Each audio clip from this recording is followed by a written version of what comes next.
ಶ್ರೀ ಪರಮಾತ್ಮನೇ ನಮಃ.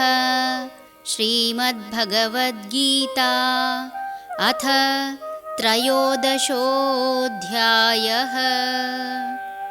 ಕ್ಷೇತ್ರಕ್ಷೇತ್ರಜ್ಞವಿಭಾಗಯೋಗಃ.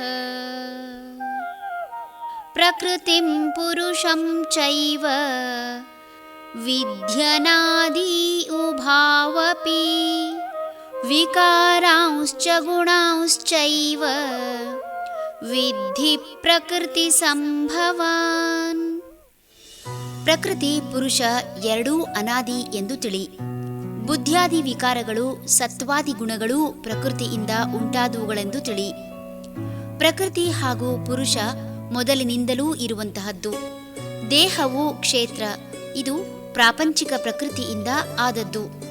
ದೇಹಧಾರಿಯಾಗಿ ದೇಹದ ಚಟುವಟಿಕೆಗಳನ್ನು ಸವಿಯುತ್ತಿರುವ ವ್ಯಕ್ತಿಗತ ಆತ್ಮವೂ ಪುರುಷ ಅಥವಾ ಜೀವಿ. ಅವನೊಬ್ಬ ಕ್ಷೇತ್ರಜ್ಞ. ಇನ್ನೊಬ್ಬನು ಪರಮಾತ್ಮ. ಪರಮಾತ್ಮನೂ ವ್ಯಕ್ತಿಯ ಆತ್ಮವೂ ಭಗವಂತನ ಬೇರೆ ಬೇರೆ ಅಭಿವ್ಯಕ್ತಿಗಳು.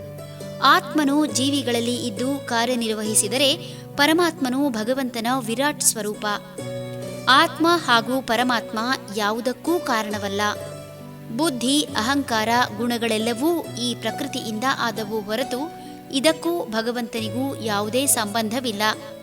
ಈ ಸೃಷ್ಟಿಗೂ ಮೊದಲು ಪ್ರಕೃತಿ ಮತ್ತು ಪುರುಷ ಇದ್ದವು. ಇವು ಯಾವಾಗಲೂ ಇರುವಂತಹದ್ದೇ. ಮೊದಲು ಸೂಕ್ಷ್ಮ ರೂಪದಲ್ಲಿದ್ದು ನಂತರ ಪ್ರಕಟಗೊಳ್ಳುವಂತಹದ್ದು. ಸೃಷ್ಟಿ, ಸ್ಥಿತಿ, ಲಯ ನಿರಂತರ.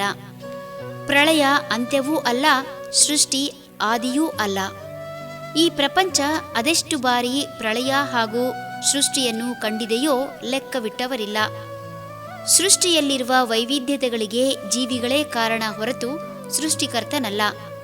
ಅವಶ್ಯಕತೆಯ ಕಾರಣದಿಂದ ಮನುಷ್ಯ ಉಪಕರಣಗಳನ್ನು ಸೃಷ್ಟಿಸಿಕೊಳ್ಳುವಂತೆ ಕರ್ಮ ಕಾರಣದಿಂದ ಈ ದೇಹ ಬದಲಾವಣೆ ಹೊಂದುತ್ತದೆ.